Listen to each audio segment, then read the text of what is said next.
Something happened to me on a dark night in 1976. It was December 19th, a day that would change my life forever.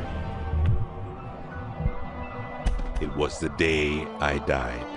You were dead for 19 minutes. When I came back, I did not come back the same. How do you feel? I did not come back alone.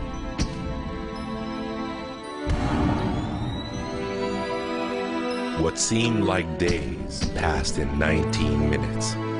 And over the course of the next few years, I began to remember the greatest mysteries revealed to me. Anything is possible.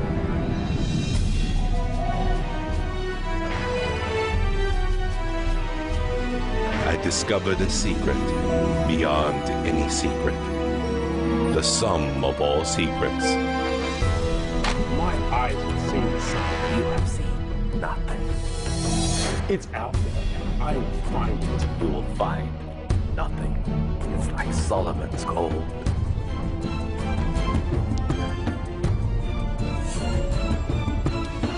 It was the key to Solomon's wisdom. The secrets of the Knights Templar and of the Freemasons. He must be stopped. Courage, my dear boy. Be strong, be brave.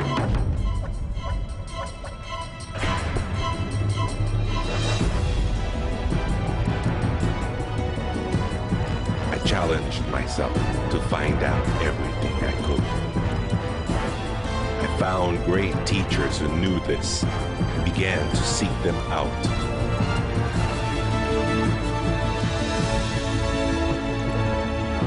اسأل أؤمن وأسمع. Ask, believe, and receive. I traveled the world, and the meta secret was revealed.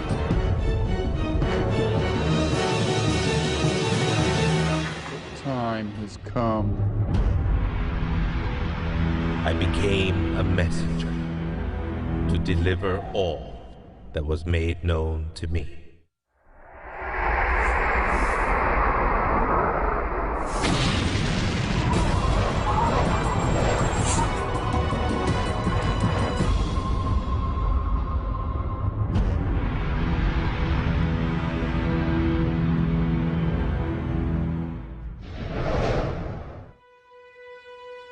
Hello there, I'm Bob Proctor. Meta is a nice word. It's a word most people don't understand. We talk about metaphysical, we'll say, oh, that's bad stuff. No, it's just what you can't see with these eyes. You got to see with an inner eye of understanding. Meta is beyond the physical. Do you know that 99% of our population has been programmed to let the outside world control the inside? If you want to get what you want, you let the inside world control the outside. That's what the meta secret's all about. The meta secret to wealth and abundance is doing what you love, following your passion, enjoying your life, being grateful for this moment, realizing that in fact, you already have wealth and abundance. You have wealth and abundance to the level that you allow it in your life. Expand your level of openness, deservingness, and you can have more wealth and abundance right now. How do you become more wealthy? You become more grateful. Studies here in the U.S. show that grateful people earn more money and are better at innovation. So the first step to becoming more wealthy is become more grateful.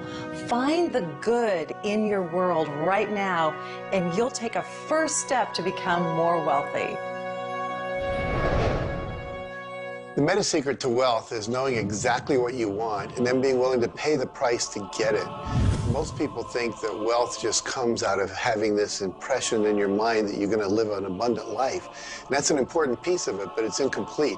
If you look at the word attraction in the law of attraction, the last 6 letters spell action, A-C-T-I-O-N. One of my favorite words is satisfaction. We all want to have satisfaction.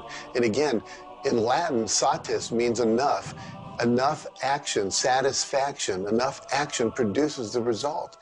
You know, I've been very, very successful with the Chicken Soup for the Soul books, and everyone thinks, oh man, you were lucky, you had this great idea. And we use the law of attraction. We visualize and we put up posters around our office that simulated bestseller lists with our name #1. We visualize bookstore windows full of Chicken Soup for the Soul books, all of which came true. But there's a asking and a believing and a receiving, the 3 steps that I think of in the law of attraction. And the second part of believing is taking action. Because if you believe that your action is going to pay off, you'll take the action. So believing doesn't just mean like sitting there going, I believe I can be wealthy. It means doing the things that produce wealth. The key to abundance is to act in spite of fear, act in spite of doubt, act in spite of worry, act in spite of inconvenience, act in spite of uncertainty, act in spite of anything. If we're talking about metaphysical, we're talking about beyond the physical. So what we've got to do is go inside. We have been programmed to live from the outside in. We're letting what's going on outside of us control what's going on inside. If we're going to get into the meta side of our own personality, we've got to get away from this physical instrument we've got and move into the higher side of our own personality. And start to understand that we live simultaneously on 3 planes of understanding. And we work from a higher to a lower potential. If you're working with electricity, any electrician, any engineer will tell you that you have to work from a higher to a lower potential. If you go contrary to that, you're not going to get any use out of the electricity. Well, when you're working with the mind, you don't start with the physical and work up. You start with thought and work down. Thoughts are of a spiritual nature. Spirit's omnipresent. Where's thought? Thought's omnipresent. 100% evenly present in all places at the same time. I can be underwater and think. I can be in an airplane and think. I've had the pleasure of working with a couple of the astronauts that have been on the other side of the moon, and they could think.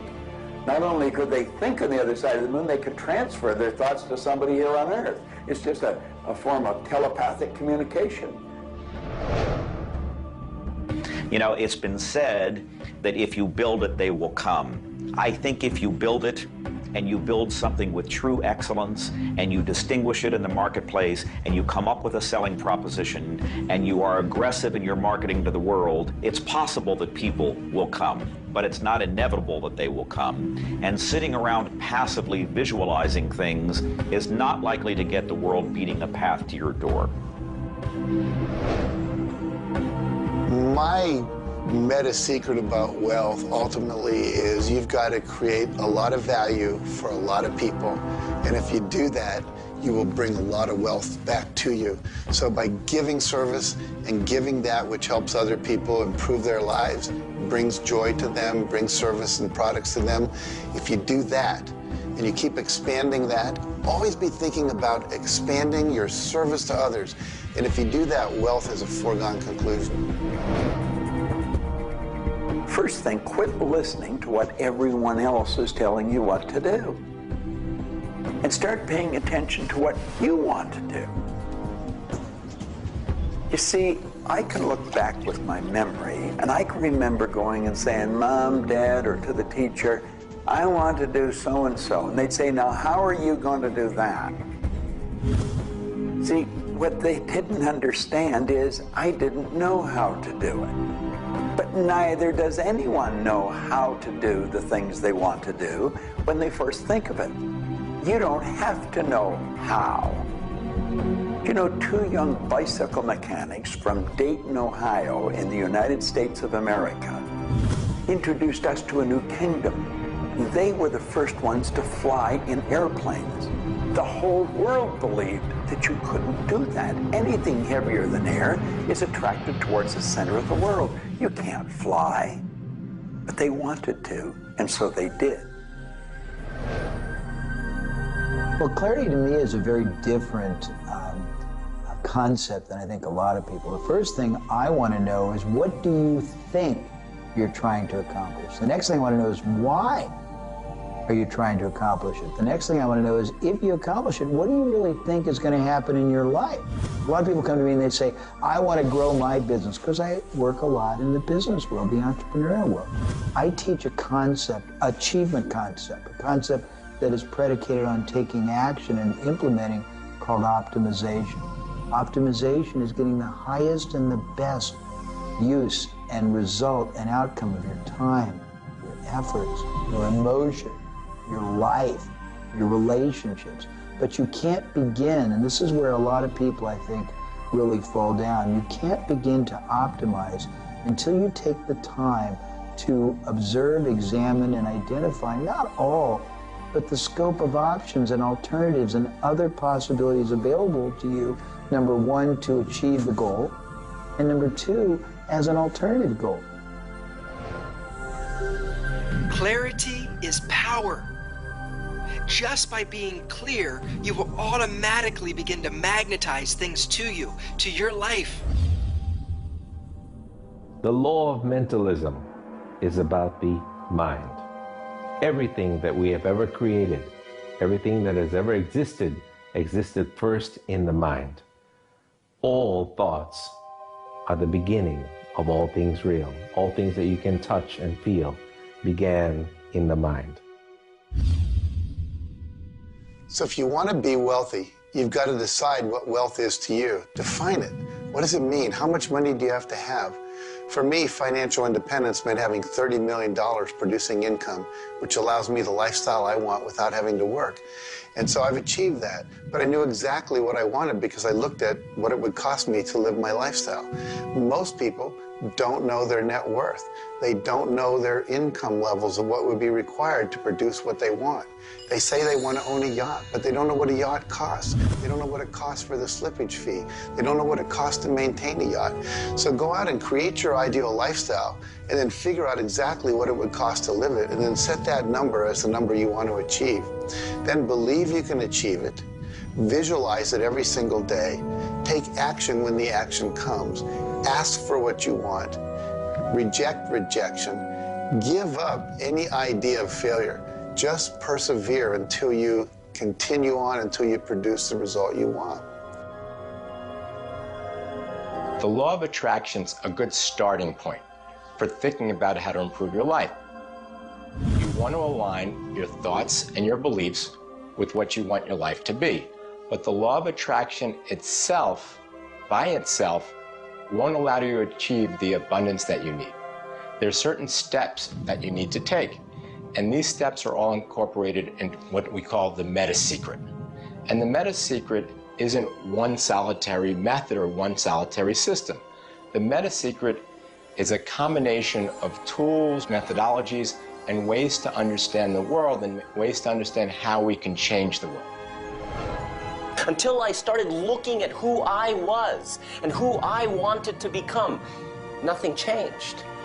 Because every time I would look and I would blame something else or blame somebody else or just look in a different direction that was not inside, I would get more of what I was creating. Because every time I created something, people would react to that. Every time I took an action that was blaming this or blaming that, people would react to that. And you know what? Then I would react to their reactions. And I was creating an environment that was busy. Instead, an environment that supported wealth and abundance. If you look around, there's nothing but the abundance everywhere that you see. You see the trees growing. You see businesses happening. This is wealth, this is prosperity, this is abundance. If it's not happening for you, it's because unconsciously you have beliefs, counter-intentions, negativity that actually blocks it from coming into your life. It's actually working the law of attraction all the time, but it's happening on an unconscious level. The abundance is there, the wealth is there, but if you don't feel it, if you're not expressing it, it's because inside of you, you may feel you don't deserve it. This is part of the unconscious work that has to be done in order for you to feel on a conscious, real, live, earth level what's happening with abundance and prosperity. Abundance, wealth is your natural birthright. If you're not feeling it, it's because of your unconscious beliefs. The law of correspondence, simply stated, is as above, so below, as within, so without.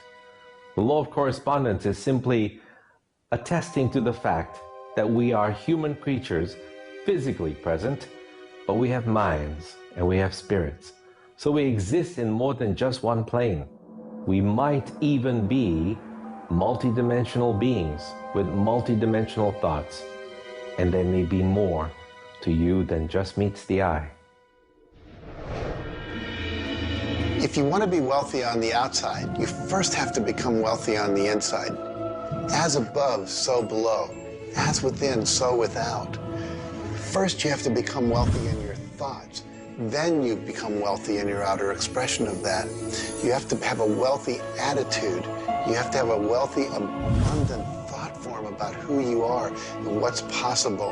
And when you have that, it will start to manifest outside of you. If a person wants to take a quantum leap rather than incremental steps, they have to begin by understanding that they can do that. There's a marvelous little book. It's called U Square. Now think of what that means. If you square a number, you multiply the number by the number, don't you?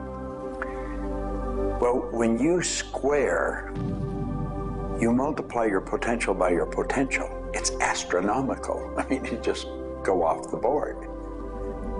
The man that wrote the book, Price Pritchett, he said, when you're looking at a quantum leap, he says it looks ridiculous, utterly. But in retrospect, it looks like a natural thing to happen. It was without effort. It's with ease. And that's what quantum leaps are. What you're really doing is getting rid of limitations in your mind, and you're letting your mind just take off and build a great big idea. And you start before you're ready. You defy what the masses are controlled by. You've got to move into a space all of your own. Understand you're working with an infinite power that's omnipresent. It's with you all the time. It's closer than your breath. And you get in harmony with that and just release all thoughts of limitation and make up your mind you're going to take and just compound your effectiveness. That's essentially what I did.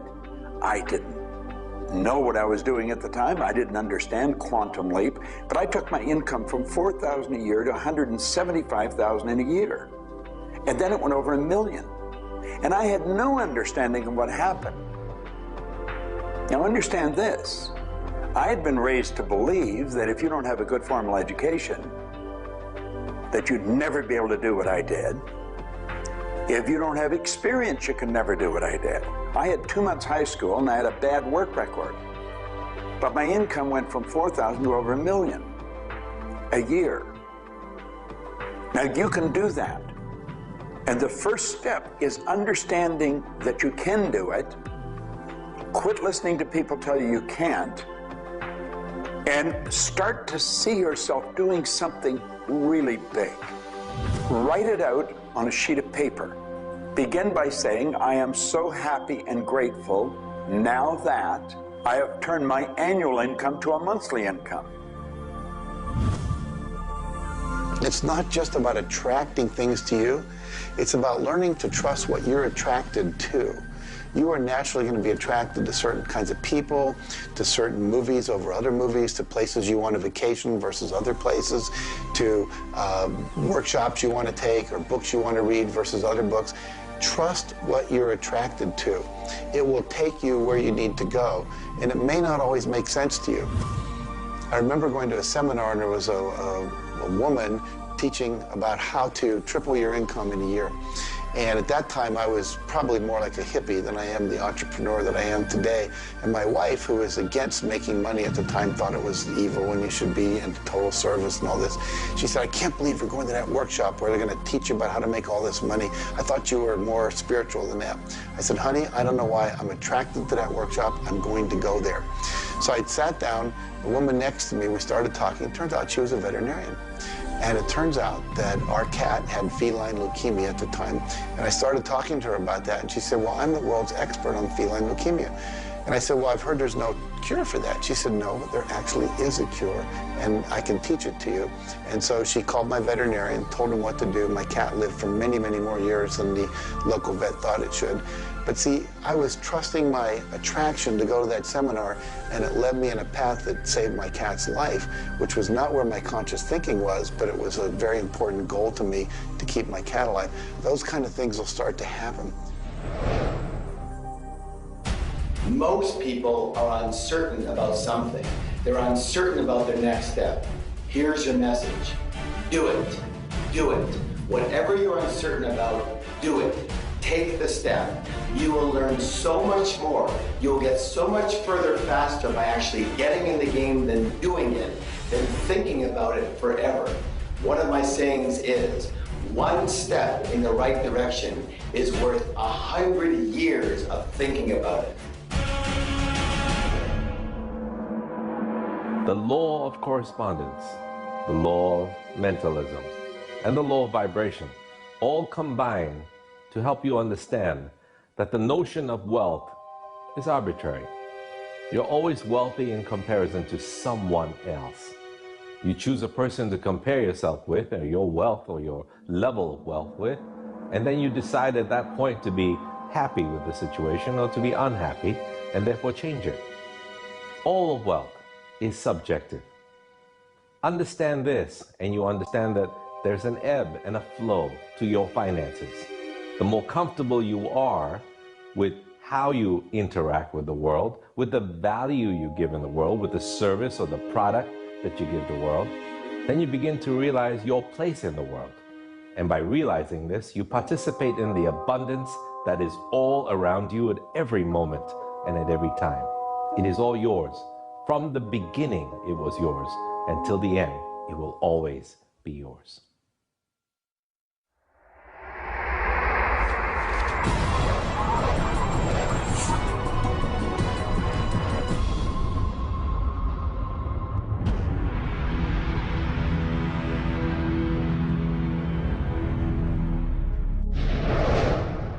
The meta secret to relationships is to know that the universe is giving you love right now. When you give love to the universe, when you give love to another, you will receive love in turn. Love is the essence and nature of relationship. Relationships are a two-way street. It's not just about taking and giving and receiving and getting what you want, but it's also about giving. I like to say that each person should take 100% responsibility for the quality of the relationship. Because if you take 50-50, whenever it's not working, it's going to be their 50%. So if you take 100% and act as if everything in the relationship, you're creating it, and when it isn't exactly what you want it to be, say, how am I creating that? Take that curiosity and use it as a tool. And when you get the answer like, oh, I'm not coming home on time, I'm not listening, I'm not doing this, then you have the opportunity to shift and do the thing that produces relationship. A friend of mine wrote a book called Making Relationships Work. And the idea is there is work in making the relationship work. So be willing to do the work. Give as much as you get. The more you give, the more will come back. To have a better relationship with anyone in your life, first you begin by having a relationship with yourself. Treat yourself the way you would your very dearest friend. Love yourself regardless of all the crazy shenanigans you pull. Believe me, I do this every day. So if you want a better relationship with someone else, love yourself. Relationships are part of what the universe is giving you as a gift. The first and most important relationship is the one with yourself. When you love yourself, you heal yourself. When you love yourself, you become a magnet that people want to hang around, and you begin to attract other people and new relationships. It's all based on love. It's all based on non-judgment. It's all based on total acceptance. The universe has a relationship with you right now, and the universe wants to give you more. Are you ready to accept it? The concept that I can't live without you is a tragic statement to me. The idea that I need somebody else to complete my life, I need somebody else or my life's not worthwhile is a very sad statement, and I think someone needs to take a good look at themselves when they say that. When you start to think that thought, stop for a second and realize life is full of stuff, and sometimes stuff is potholes, and sometimes stuff is bridges are out ahead, and sometimes there's a detour in life. I heard somebody once say that sometimes the most beautiful scenes in life are the ones we observe on a detour. Have you ever gone on a detour and realized that your life wouldn't have been the same if you hadn't taken that twist or that turn in your life? Next time stuff happens, take a look. Maybe there's something better right around the corner. The law of cause and effect tells us that there's no such thing as coincidences. Everything that happens in this world happens because of a reason. Someone, somewhere, created a cause. It may not be something you are aware of. It may not be something we can even begin to realize or see at this level. But at some level, someone, somewhere, or a group of people, or even us, may have created it. And so as a result, we see the effect. We see the effect around us. We see the effect everywhere on this planet. Everyone asks me, Jay, how in the world can I have a better, a happier, a richer, a more joyous relationship? And it's very simple. First thing is you got to slow down enough to be externally focused. It's all about them. The more interested and externally focused you are on the other person, the more extraordinary their experience will be, and the more naturally they'll reciprocate it. The second, and you're watching me, and I've got a serious side, and you know that, but you got to get in touch with your childlike sense of curiosity, of innocence. The third is you got to be in the here and now, and that's so trite and said so often, but being in the here and now means connecting deeply and being aware of what people are saying and looking at them and being responsive to their feedback and their mannerisms. And the last thing and the easy thing is to, again, as I said earlier, enjoy the process. We are so busy, so stressed in our life, trying to get from one thing to another, trying to multitask, that the greatest way to have wonderful relationships is to commit. Commit, not just the time, but your being, to being there, to connecting. For me, the meta secret to relationships is to be the person you're looking for. Whatever it is you're out there looking for, be that and give it away. If you're looking for someone who's loving and kind and compassionate and generous, you need to be loving, kind, and compassionate and generous. Whatever it is you want, you've got to be that and express that out into the universe. And whatever you express out is going to come back multiplied. The meta secret of relationships is for you to develop an identity that brings out the best in your partner and helping your partner to be the best that they can in order to bring out the best of who you are. Criticism seems to be a big problem. If you are really secure in yourself and somebody criticizes you, it isn't going to bother you. Now, if you're insecure and somebody criticizes you, it's really going to bother you. You see, 9 out of 10 times, the person that's criticizing you really wants to help you. They just haven't really learned how to communicate effectively. But let's not let somebody else's criticism or their way of helping us shake us. If we're solid in our own self, and we really understand ourselves, then we can handle it and it won't be any problem. If criticism really rattles your chain or rattles your cage or really upsets you, it's not the criticism that upsets you. It's not the other person's opinion that upsets you. It's how you react to it. And you see, if you were really solid within yourself, you would respond to it. You would thank them for it and say, but I really don't choose to do that. Or you'd say, well, thank you, that's probably a good idea, I'll try it. But they're not going to knock you off track. So it goes back to have a good, sound self-image, a good image of yourself. Maxwell Maltz wrote a beautiful book on that way back around 1960 called Psycho-Cybernetics. Psyche-cybernetics. Cybernetic is the communication mechanism in our mind. It's the image that we hold of ourselves. It's like a life-governing device. Well, you've got an image of you just same as I have an image of me. And our image controls how we walk, how we talk, how we dress, how we meet and greet people. And it also controls how we handle criticism when it comes our way. And it will come your way, just same as it comes to me and everybody. We want to be solid in our own belief about who we are and what we are. Let's really get to know ourselves. And then, rather than react, let's respond. It doesn't matter how they approach, whether they're diplomatic and trying to help us or whether they're trying to find fault. It won't really make any difference. We will listen to what they have to say, listen to it, and then we'll either accept it or reject it, but it isn't going to affect the relationship with the other person one bit. There is masculine and feminine in everything. Nothing is entirely masculine, nor is it entirely feminine. We have different aspects of yin and yang, of harshness and softness, different aspects of masculinity and femininity in everything. If you take a look at life and see it all as a combination, see how we are always living in combination, then you begin to realize and to also appreciate the law of gender. Relationships are about communion, taking our life and making it sacred through connection with another human being.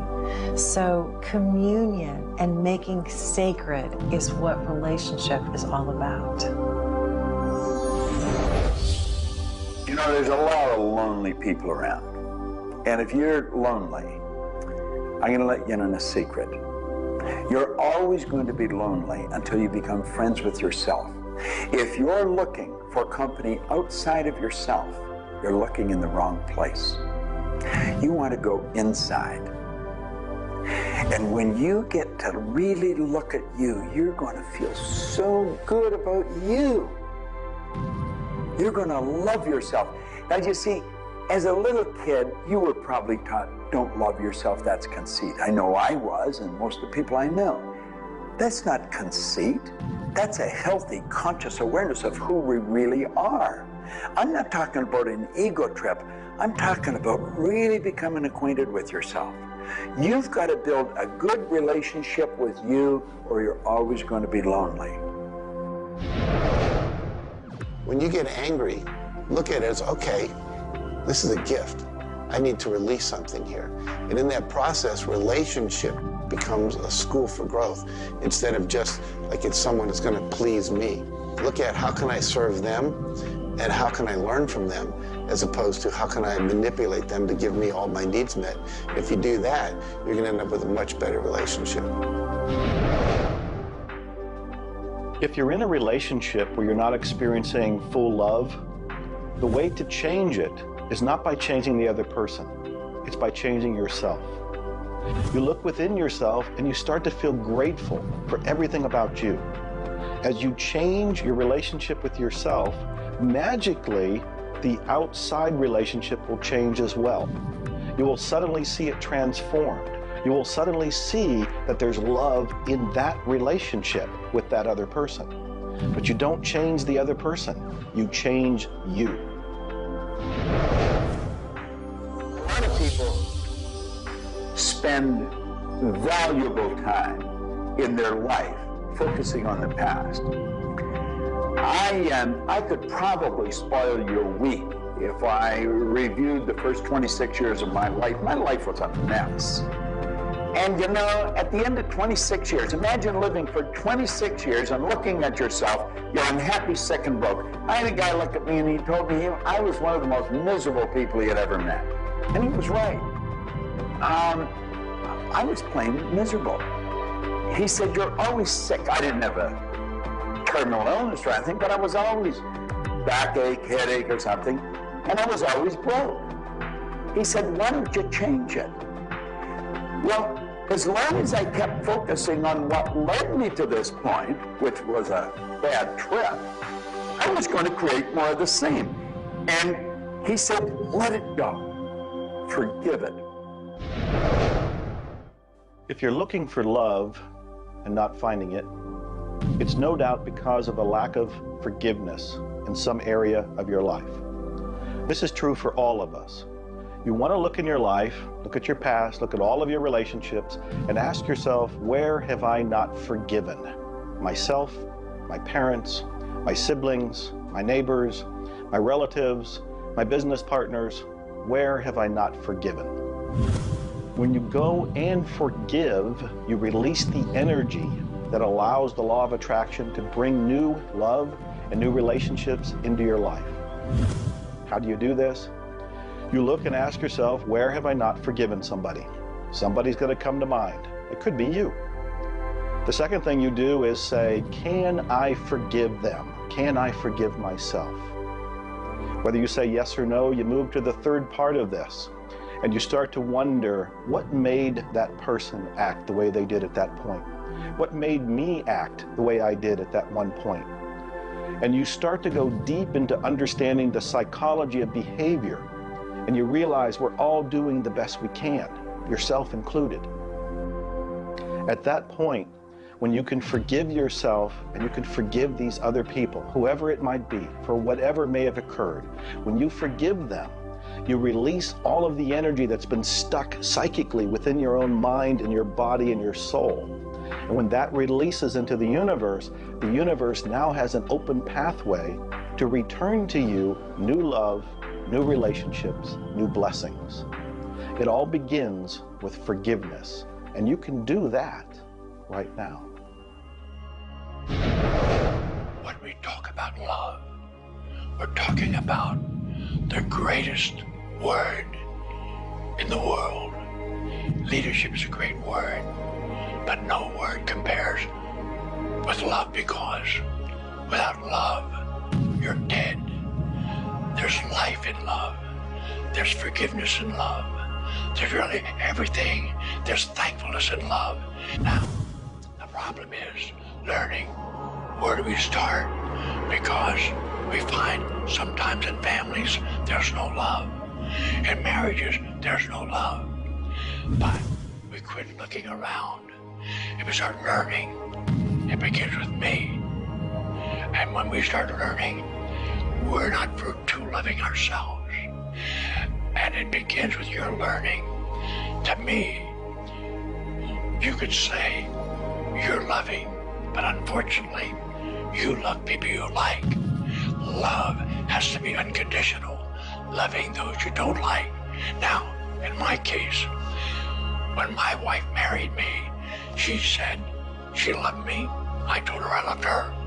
But as soon as we got married, I would say, I love you. She said, well, why don't you act like it? I say, I do act like it. She says, you have a funny way of showing it.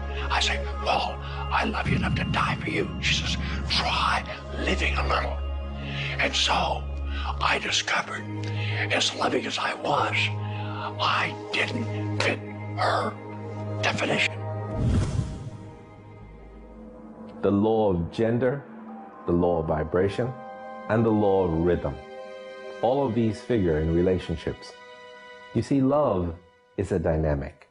Any relationship is a dynamic. When you are actively relating, that's when it's alive.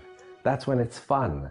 When you sit back and you start to look at the relationship, then it becomes static. It becomes a relationship to be assessed, to be looked at. But when you're relating to your partner or your spouse, amazing things happen. It's dynamic, it's moving, it's alive. And that's what all love is supposed to be, alive, and so much more fun. Changes happen all the time. We change. Human beings change. You change, I change, we all change. But if you can change together in the same direction, amazing miracles take place. Words, feelings, thoughts are all aligned. And all of a sudden, you can take on any problem and it's not an issue. That's what relationships are all about. That's what relating is all about. That's what love is all about.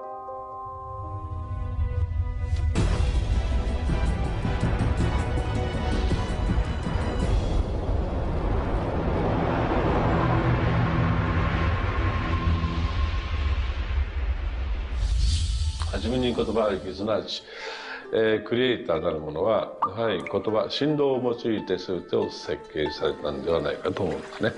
そして、その、振動の、設計図は非常に緻密なもので美しい共鳴振動にあふれたものであったことでありましょう。もし、先ほどの実験にもやったように、非共鳴、同士の組み合わせであるならば、それは破壊的なエネルギーとなって、命を形作られないからです。私たちの体は最終的にクリエイターの、いろいろな、試行錯誤によってだんだんこう単純なものから、微生物だとか海の中のものだとかそういうものから、小動物始まって複雑なものになっていって、最後の芸術作品として、クリエイターなるものが作られた結果、私たちはあるというふうに思うんですね。その本来の設計というものが、バランスの取れた振動の組み合わせというものが、何らかの要因によって崩れていくときに私たちはストレスを持ち病気になっているんだというふうに考えています。As you've already seen from Dr. Masaru Emoto, water makes up 85% of our body, and the thoughts we think actually create a vibration in the water that has memory. And so you have to think positive thoughts. Again, we go back to forgiveness and letting go, thinking positive thoughts, expecting to be healthy, not listening to what people tell you, not taking in beliefs. I have been out in the sun my whole life. I've never gotten skin cancer, don't intend to get skin cancer, and when stuff comes on about it, I choose not to listen to it because I know that belief would affect me. So I believe that I am a person that my spiritual connection keeps me healthy. Also, though, I work on the level of the physiology of the body, the biochemistry. It makes sense to play at that level. I eat organic food. I drink healthy water that's not contaminated with chlorine and all the stuff they put in it, so I filter my water. I eat the right kinds of nutrients for my body. I've found out what I'm allergic to, and I've basically eliminated those from my diet. I exercise, so exercise and keeping my body toned. We want to have resistance exercise. We want endurance, which means we need to jog and do aerobics and things like that. And we need to have flexibility, things like yoga and Pilates. So we need a complete system to keep our body healthy. And then the detoxification, I think, is the part that most people don't do enough with. We are taking in so many toxins in the air we breathe. But if you will cleanse on a regular basis, I cleanse every Monday. I just do a cleansing diet where I just drink liquids and then I don't eat anything else, and my liver has a chance to get rid of all the toxins that are in my body. I want you to understand that you have a marvelous mind, and you can do anything with it, and don't ever listen to anybody that tells you you can't. You want to start to look at yourself not as a body or as a name. Like, I'm not Bob Proctor. Bob and Proctor are just two words. You've never heard anybody phone into school and say, body's not coming today, it's sick. Never hear anyone say, hand, it's my hand, my body, my name. Well, you see, there's something wonderful about you and something wonderful about me, and it's the same thing. We have a marvelous mind. We're creative beings. Talk to your body. You're not a body, you live in a body. Now, this may sound silly because maybe nobody's ever said this to you before, but go around just repeating maybe 1,000 times to yourself, I'm not a body, I live in a body. I'm not a body, I live in a body. I'm not a body, I live in a body. Then start telling your body to relax. The meta secret to great health is to feel good now. You do that with good thoughts, you do that with good food, you do that with plenty of sleep, you do that by doing what you love. That's the meta secret to great health. The meta secret to health is to honor your body. Listen to your body. Are you tired? Are you hungry? Are you thirsty? Do you need time to play? Have greater health. Honor your body. Health. Not just physical health, not just eating the right things and getting exercise, but let's talk about emotional health.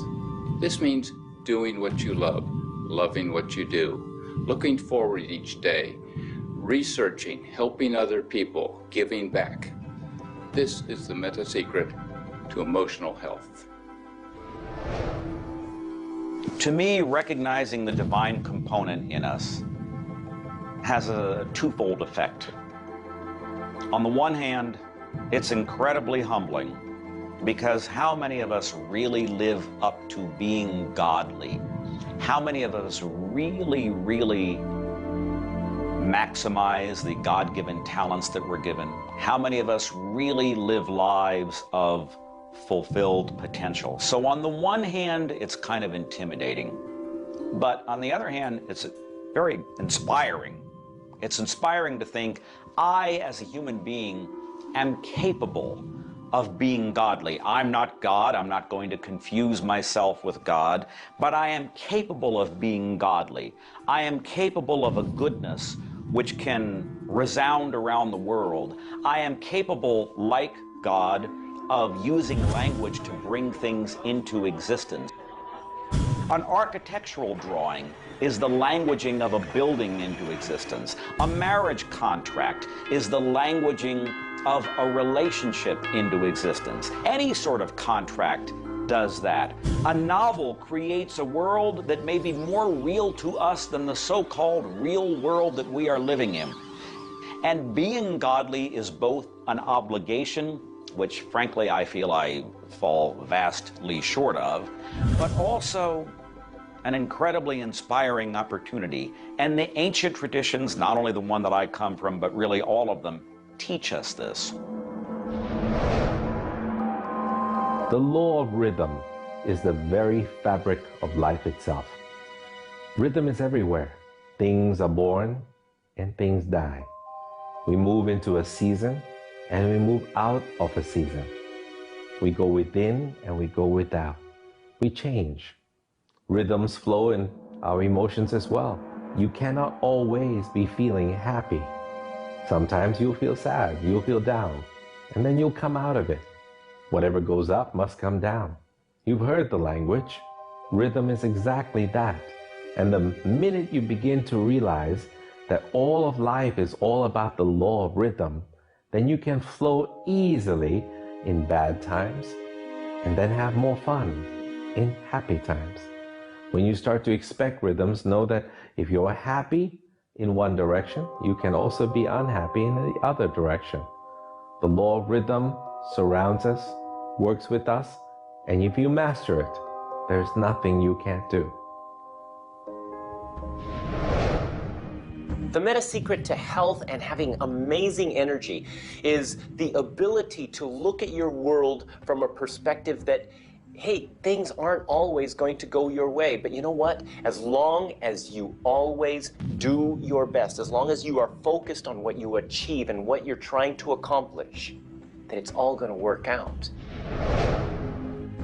I think one of the most important keys is to recognize in life just about all the limitations that we have are self-imposed. To realize that is the greatest breakout, the greatest. I talk about staging jailbreaks in your life, breaking out of the mental prisons, getting over the walls of the self-imposed impossibilities in life. And it is remarkable what happens when you realize, take a look at what really is holding you back. And very often, almost all the time, it's you. It's you. The power lies within you. See, humor is good. It really is. I don't really understand what it does to you, but I know it does something to your brain. Norman Cousins, who's gone now, but lived a long and very, very effective life. And he had been diagnosed with a disease, and it was killing him. He was literally dying. And one day he got thinking to himself, if sadness and sickness are hooked together, then happiness and health must be hooked together. And so he had people bring in old movie films of Laurel and Hardy and all kinds of different old actors, funny stories. And he started to play them. They made him move out of the hospital. So he rented a suite of rooms in a hotel. And he had these movies playing all the time. And he was laughing, a real belly laugh. And he got better. Now, I think you know when you're laughing, you're feeling good. Start to laugh at yourself. When you make a mistake, laugh at yourself. Don't get serious with yourself. It plays a very, very important role in a healthy, relaxed life. If you want to study it further, get into some of Norman Cousins' material, and he'll explain exactly what it does to the brain that controls the vibration of the body. Start laughing a little more. Have fun. The mind can't be all it is designed to be without the body being everything it was designed to be. But we basically thwart both. Or you can have a great relationship. You can have a great financial situation. You can have a great family relationship. And the big problem in our society, certainly in Western society, people don't exercise, 92% of the people don't exercise, they don't eat nutritious things, they don't complement against, to compensate. It's very simple. And if you break it down to the little steps like eating an elephant, you'll have the most rich, satisfying, fulfilling, gratifying, liberating life, but you got to balance it. Health is all up here. All I know is right now, I don't have a voice, I don't have much sight, I don't have a hearing. My strength is gone. However, I have never been more excited and thankful in my whole life. The law of vibration simply states that everything is in motion. Nothing stays static. At some level, even though something may appear as if it's not moving, its molecules are moving, its atoms are moving. Everything vibrates. Not just your thoughts, everything. Now, I do understand that disease cannot stay in a healthy vibration. It just cannot. I also understand you cannot turn disease into health, but you can release disease and recreate health. You see, your body is changing at the rate of millions of cells every second. And it's the thought patterns that you hold in your mind that control the vibratory rate of the body. Your brain is an electronic switching station. There's all kinds of material written on thought, on attitude, and on health. And I do know this. If you are suffering from a physical disease, quit talking about it, quit thinking about it. Go to a very competent medical doctor and follow that person's advice, because he or she will tell you what to do physically, but at the same time, instantly begin visualizing every molecule of your being in a harmony with the law of vibration. Now, I would have an affirmation that I would repeat. I am so happy and grateful now that every molecule of my being is vibrating in perfect harmony with God's laws. My body is getting healthier and stronger and more vibrant every minute of every day. And repeat that. Treat it like a mantra. I can't predict what's going to happen for you personally, but I do know that hundreds of people, if not thousands of people, have experienced healings and cures by beginning to change their thoughts about what's going on in their body. In my book, The Attractor Factor, I talk about a person who had cancer. She experienced the idea of forgiving everybody and everything in her life, and she went through the process of doing that, working with a coach. She then went back into the doctor's office. They opened her for surgery, and there was no cancer. It was gone. By forgiving everybody in her life, including herself, she transformed her body. She reached this place of healing and this place of peace, and as a result, she experienced a cure. If you're finding yourself sitting here watching this and you're ill, you've got a chronic condition, you're sick, what you need to do is a couple of things. Number one, you need to first work on your attitude. You need to believe you can get healthy. You need to not believe anyone who tells you you're going to die, or it's terminal, or it's going to take a long time. Literally, we know that we can get rid of a disease in minutes, in literally minutes. I had a cold once, and a person literally did an exercise with me. My nose dried up, my fever went away, the achiness went away in 5 minutes. So we know the power of the mind. We know that you have to forgive and release. So much work now being done on cancer where we know there's resentment, and different forms of resentment will come into different forms of cancer in the body. So it's critical to get yourself aligned with spirit. When you are aligned with spirit through meditation, through doing the things that bring you joy, through doing the things that align you, and you know what that is for you. It could be singing, it could be walking in nature, it could be petting your cat. When you move into that state, healing naturally takes place through you.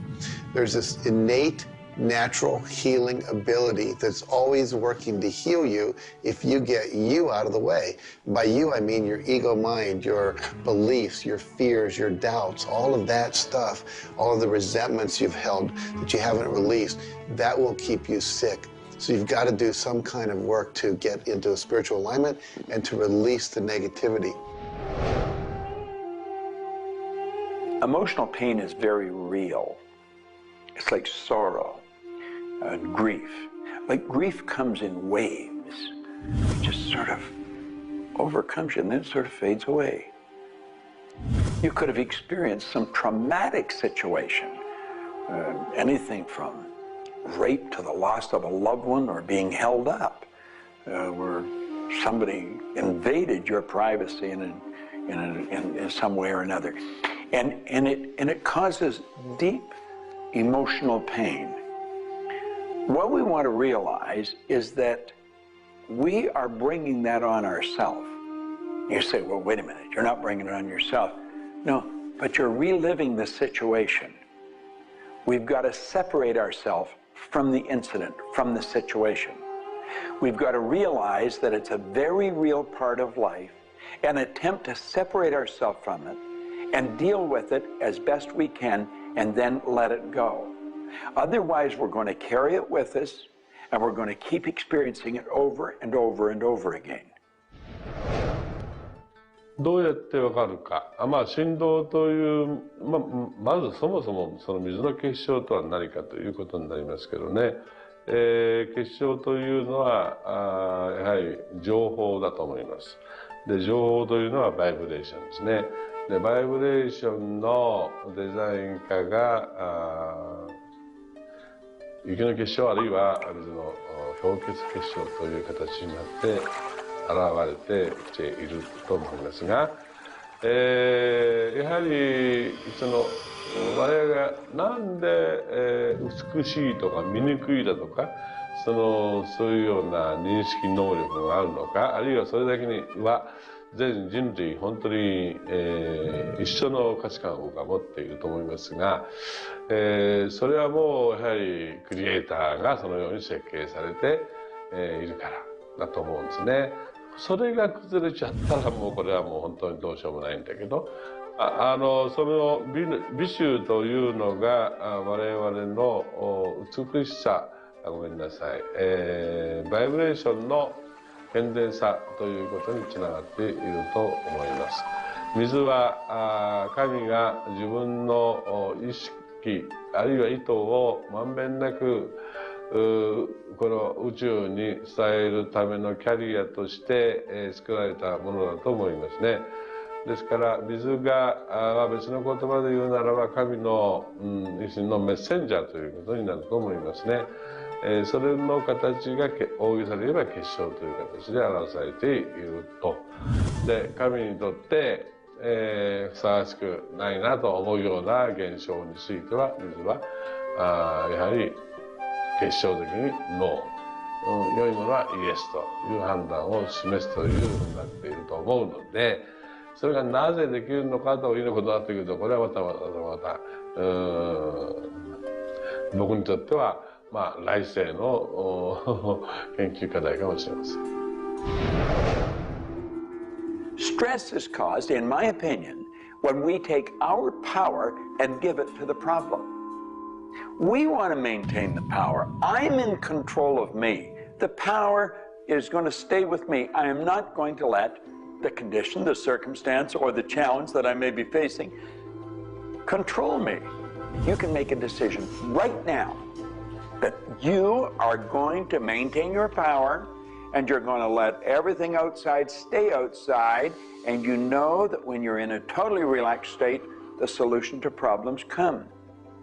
Quit getting involved in these sophisticated stress management deals. Release the stress. Let it go. You're in charge of your body. Just say peace, be still.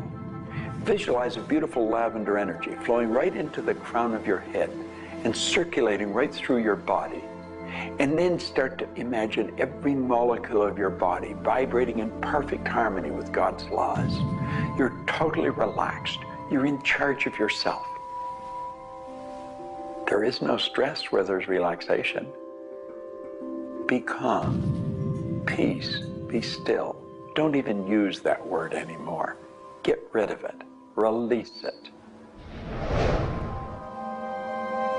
The laws of cause and effect, of rhythm and polarity, come into play when we talk about your health. Your body is an amazing symphony. Amazing miracles taking place on every part of your body. And what holds it together are fields of force that we cannot even begin to understand. Every day, your cells are renewing until you have new organs generated all the time. And your body and your cells are repairing themselves even as they remove toxins from your body. I can't help to wonder sometimes if you gave that entire symphony a wonderful environment filled with fields of happiness and radiant joy and vitality, how that growing, renewing process might work a little bit better, sort of like happy children in a playground.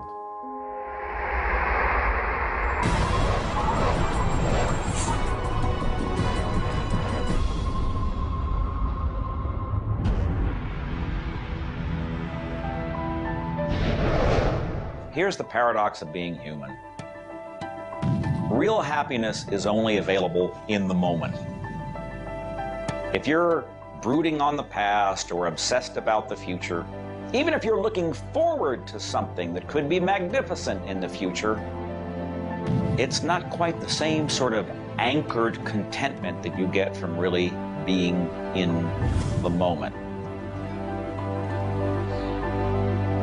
We human beings seem to be perpetually someplace else. That's kind of like one definition of the human predicament, the human condition. We are perpetually thinking about the past, the future, something to the right, something to the left, something else. I think the paradox to happiness is you do have to have dreams and aspirations, and you have to be anchored, rooted, and happy where you are. Not always easy to do, but I keep trying. Happiness is a point of view. Am I happy? Yeah, I think I am. How can somebody always be sad? Of course we're sad when we lose somebody that we love, or that when the project we're working on so long doesn't work out. Temporary sadness is a very human condition. How can you be happy? Maybe by finding things to do that make you happy. You see, if you're miserable, your mind is focused on the past. There's a method concept. Get you over any miserable concept in a heartbeat. Focus on right now. See, you're miserable because of something that happened that you didn't want to happen, or something she said or he said or they did. Forget it. It's in the past. And quit worrying about the future. Have you any idea the number of electrical charges must fly through your body for the simple object of writing your name? See, your brain is an electronic switching station, and you've got one. And you can activate brain cells. You can set up any vibration you want. If it's a negative vibration, you're going to be unhappy. If it's a positive one, you're going to be happy. Every brain cell is a positive and a negative pole. Everything that you look at is going to be impregnated into cells in your brain. Now, you're either going to look at the positive or the negative side of it. What side do you want to live in? I choose to look at the good side of a situation. Put yourself in a good vibration. Think of the blood in your body. Do you know it circulates through hundreds of miles of passageway every 33 seconds? It carries all the food in and all the garbage out. You've got more power in your little finger than you need to light up your home for the year. There's about 11 million kilowatt hours per pound of potential energy locked up in your body. And you're probably saying, I haven't got any energy. That's because you're miserable. Get out of it. Get over it. Focus on now. One of the most important things you need to do in your life is discover your life purpose. I believe that everybody is born with an individual and unique purpose. And when you are doing your life purpose, when you're living it, expressing it, fulfilling it, you're happy. And so many people have talked about joy being your guidance system, that when you're off purpose, you're not happy, you're not joyful. And so this joy, this inner experience of happiness and joy is a way of saying, oh, I'm on course, I'm doing the things I'm supposed to do. Stephen Covey said, you know, you don't want to get to the end of life and get to the top of the ladder and find out the ladder was leaning against the wrong building. You can be very, very successful. And we see people with all the cars and the toys and the money and the society recognition and so forth, but they're not happy because they're not fulfilling their purpose. Think about it like this. A rose has to be a rose. A chrysanthemum has to be a chrysanthemum. A geranium has to be a geranium. And yet we as people have been given choice. The choice to pursue any number of things and do whatever we want to do. But unfortunately, most of us have been talked out of our purpose. If you want to be happy, come back into this moment and do what you love in this moment. You should absolutely work toward improving your life, improving the world, improving your relationships, improving your finances. Every sort of conceivable improvement at a micro or macro level should indeed be your agenda. But if you are not happy with things the way they are, then your happiness is perpetually on hold pending a condition that doesn't exist yet. If you do that, you will never be happy.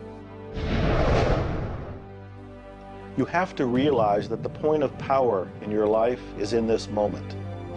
People think about the future and they throw their power into the future. There is no future. When it gets here, it's called now. It's called this moment. People think about the past and they throw their power into the past. But there is no past. It's gone. When you think about the past, you think about it in this moment. This moment is all there is. And you can be happy in this moment.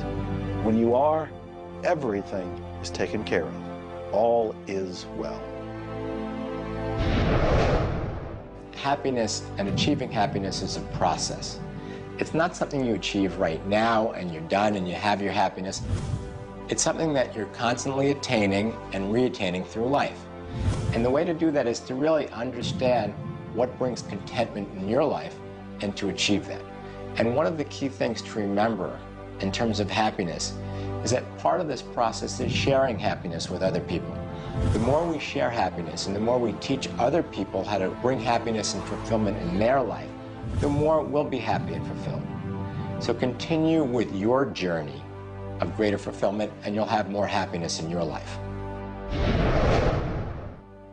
The law of polarity is about dualism.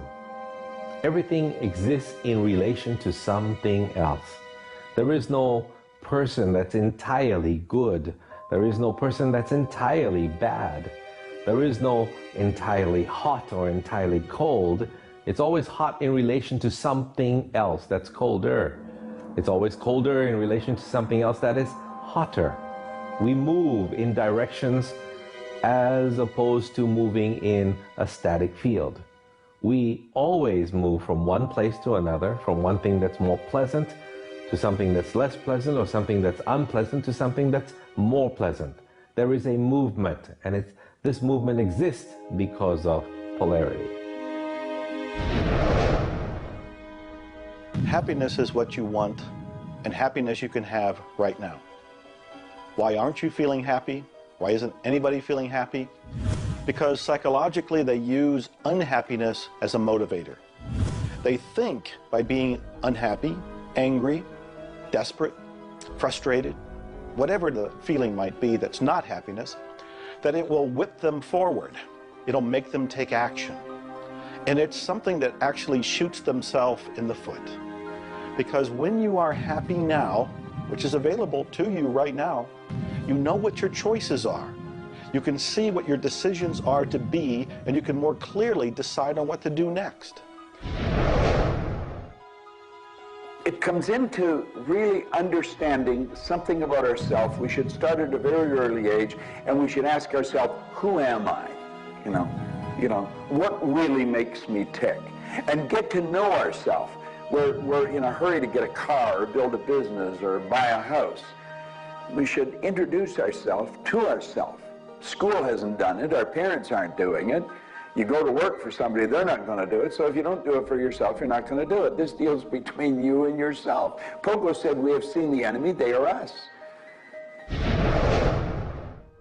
Whatever has happened in your life, whatever's going on for you, if it's not the way you want it, any situation, consider the fact that everything happens for a reason, and that reason is there to serve you. How can you reframe this? How can you relook at this in such a way that helps you, that supports you, that puts you on the path to success and positivity again? It doesn't help you to be negative. It doesn't help you to wallow. All that can do is bring you down. It's time to change your mind. It's time to reframe, relook at it, have a new perspective, a new view, and put this in the light of this was there to serve you. There's no accidents in the universe. This happened for a reason, and that reason is there to help you. We grow up with the idea rich people aren't happy. Well, I know rich people that are laughing. They're very happy. And of course, I know people that are very wealthy and are very unhappy. I remember old Nightingale one time saying, since it doesn't make any difference whether you're rich or not, if you're happy or not, you might as well be wealthy. And then if you're miserable, you can at least be miserable in comfort.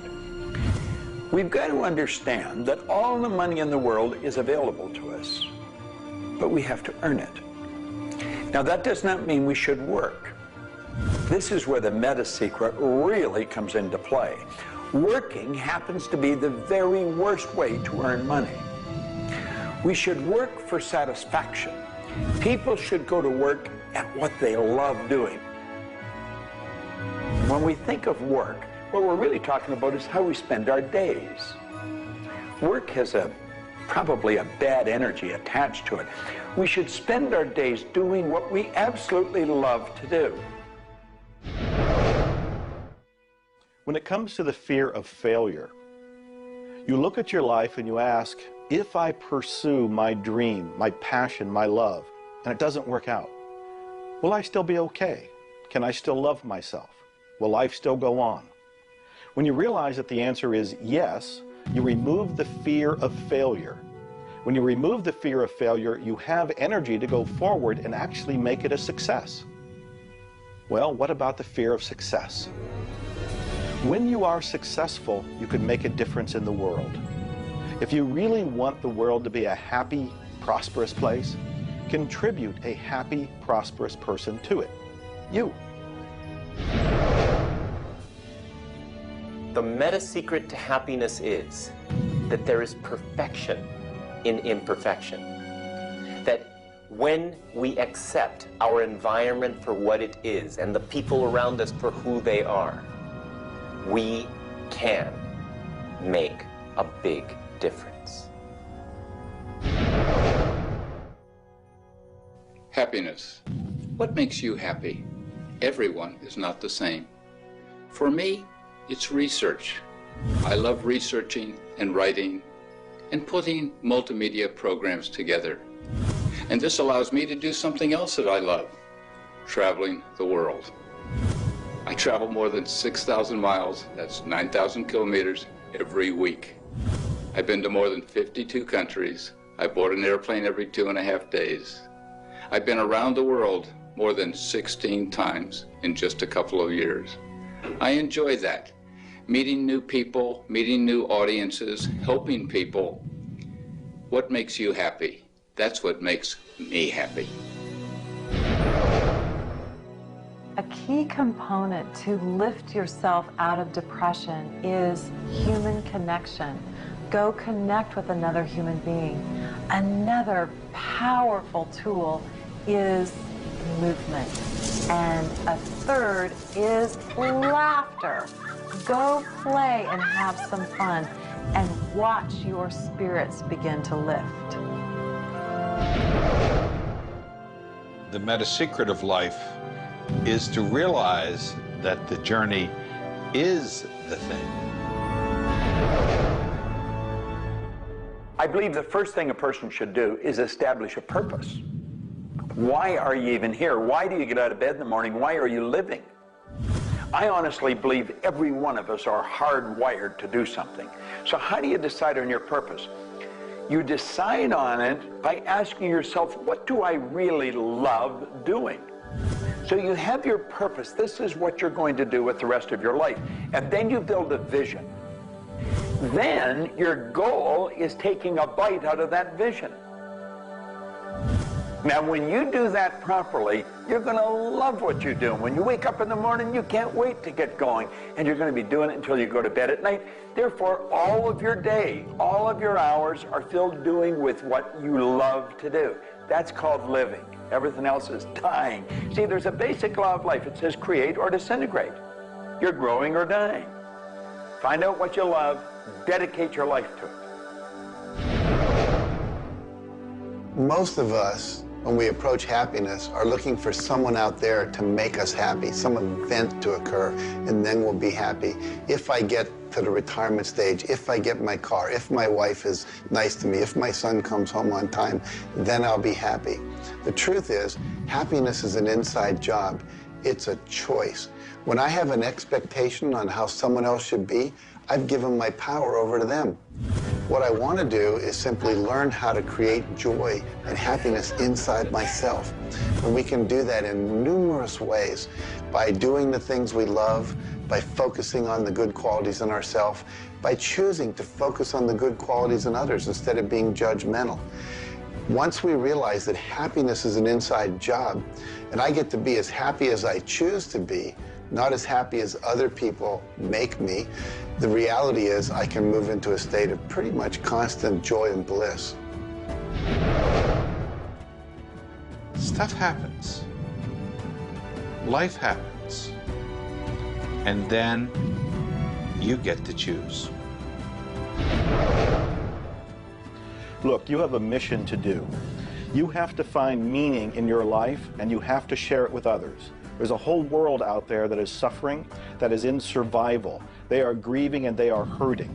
You and I can make a difference. You begin right now by looking at your life, no matter what's going on in your life right now, and you find the good in it, the positive in it, the growth-oriented reasons for whatever it happens to be. You find the good in it, and whatever is happening, you turn it into something positive. You turn it into something good, and you go and share it with the world. You will become an inspiration to others. People model other people's behavior, and that's how the world changes. You be that inspiration for success. You be the model for change. You be that person that has meaning in their life, and you will give meaning to yourself and others. It all begins with you.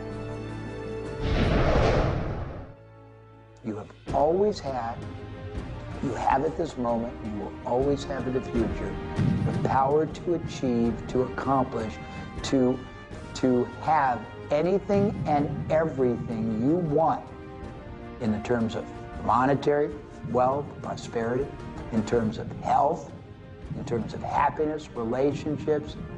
However, it will never, ever occur until and unless and until after you first are clear on the specific goals. Number two, you are very clear on the action steps. Operative word is action steps you have to take. Number three, you have an action step-based plan, a strategy, and the steps are just the tactics. You implement it in a timely, regular, scheduled way. Number four, you monitor, you pulse, you really pay keen attention to your progress, and you adjust if it's not what you want, and you adjust higher if it's better than you want. And number five, you focus on other people's benefit. You don't be self-consumed. You do those five things, the world really is your oyster. Do you know, you find people that are quite comfortable with what's termed uncertainty. The truth is there isn't any uncertainty. There's only the law. And the law decrees that everything happens the way it's supposed to happen. If we build the image in our mind of what we want, and we're true to that image, that'll control the vibration we're in, that controls what we do, and it controls what we attract. Now, the problem is, we let that image get out of the way every now and then, and we're controlled by something outside. And that takes us off track. We've got to correct it and come back on track. But a person that has direction in their life, there's no uncertainty. There's only good stuff coming. It's stuff that's going to cause the image in our mind to move into form. And so we wake up every day wondering what part of it's going to show up today and where's it coming from and who's going to deliver it. Every day holds something really good for us. Alfred Adler, the great psychologist, said, "I am grateful to the idea that has used me." I love that. Get a big idea and understand that you're going to see it move into form, and that's just as certain as the night following the day, because that's governed by law too. The laws of correspondence, of vibration, polarity, and rhythm come into play when you talk about the meaning of life and happiness. We make our happiness dependent on what other people can do for us instead of what we can do for ourselves. You know, there's a concept they don't teach you in school. It's called enough. Sometimes what is enough for one person may not be that way for somebody else, and we want more. And when you want more, you're setting yourself up for disappointment, because not always will you get more. Sometimes you do, but it's not all the time. I don't know who told us on this planet that everything is going to go our way. Sometimes things will go your way, sometimes they won't. We've got to learn to accept this. That's the rhythm and the flow of life. All of life is filled with possibilities. And when you see possibilities, well, it allows you to accept failures as not final. Failures are learning lessons. The American Indians, the Hopi Indians in the Southwest, well, they have a belief. Every day they wake up and pray to the Great Spirit, and they say, "Oh, Great Spirit, allow us today, this day, to make 20 mistakes." You see, they believe that by making mistakes, by failing, you actually learn more. You add to this wonderful fountain of wisdom that is called you over a period of time. And if you don't fail, they say, you don't learn anything. So how many times have you failed? I know I have failed a lot. But over the course of the years, I also knew something that was different. And that was that I was responsible for my own happiness. I knew that there was laughter everywhere, but I also knew that if I wanted to participate, that laughter has to come from inside, not from outside. And that's the nature of spirit, and that's the nature of who you are, and that's the meta secret to everything possible. This is our home. We have nowhere else to go. Earth gives us everything we need to celebrate life.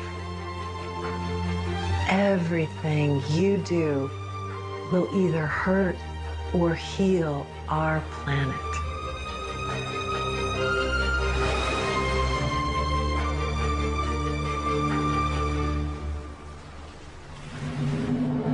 You were brought here to learn many lessons. To learn how to love who you are, where you are, and the people you surround yourself with. Just remember that you carry within yourself everything you need for the fulfillment of your life's purpose. You are the sum of all of your experiences, all of your choices, and you are a work in progress. You deserve more happiness, more love, more joy, more abundance, and especially more fun. Life was never meant to be a struggle. You were meant to participate in this grand miracle called life. And as you begin to look all around you, start now to taste, smell, hear, and touch with your heart the abundance that surrounds you. You are indeed spectacular beings of light. So if you want to know the meta secret to life, to happiness, live more, love more, and laugh more. Change the stories in your head, and you can change the world. It's a short trip. Make it a good one.